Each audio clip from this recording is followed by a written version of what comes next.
the government finally appears to have cracked the whip. Sources have told headlines today that the government has conveyed to Italy 22nd March is the deadline for the two Italian Marines to get back to India. The Ministry of External Affairs is now waiting to see if Italy responds positively.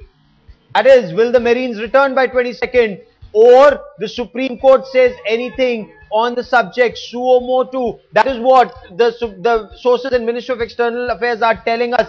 The Prime Minister has warned Italy there will be consequences to pay should Italy not return the Marines. This was a promise made by a sovereign country to a sovereign country, and Italy cannot go back on that promise. So MEA sources say they have a 10-day deadline by 22nd of March, and that's the commitment that the Italian ambassador Mancini gave to the Supreme Court, that they will return the two Italian Marines accused of murdering two innocent Indian fishermen. They will return by the 22nd of March after casting their ballot.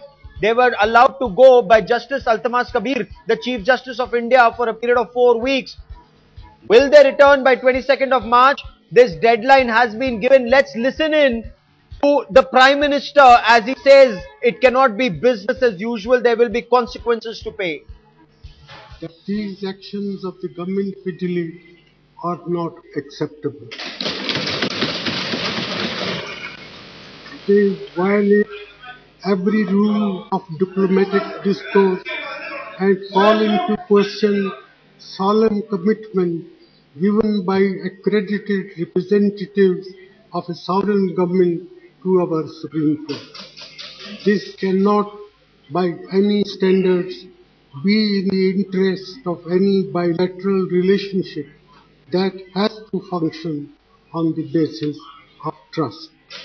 Our government has therefore insisted that the Italian authorities respect the undertakings they have given to the Honorable Supreme Court and return the two accused persons to stand trial in India. If they do not keep their word, there will be consequences for our relations with Italy.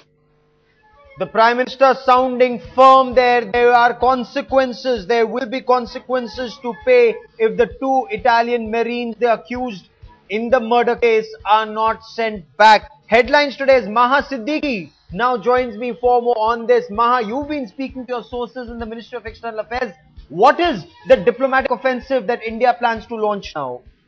Well, as of now, what the Ministry of External Affairs believes is that since Italy has given an undertaking to the Supreme Court that these Marines will come back by the 22nd of March, they are saying that they want to wait till that time. There are two reasons for it. First of all, that if the Ministry of External Affairs, the government of India itself acts during this period of time, then they are afraid that that might be taken as going against the apex court of the country, because the court itself has given them time till 22nd March, according to the original plea that was made, the SLP, yes, to be in Italy till the 22nd.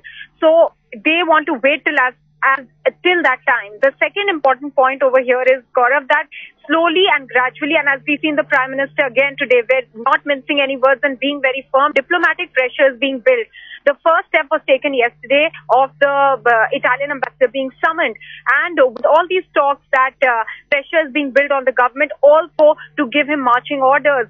That is also a way of building pressure on Italy. Moreover, Italy also knows that it requires India. There are big defense deals, there is trade with India, and therefore diplomatically pressure can be and tactics can be used on that front as well. So the Ministry of External Affairs is hoping that by 22nd, and probably this is hope against hope, because Italy has already sent a letter that they will not send their Marines back. But despite that, they want to wait till the 22nd and see if Italy responds to all these diplomatic pressures, or whether the Supreme Court, in its wisdom, takes a notice of this issue suo motu itself and gives some sort of order.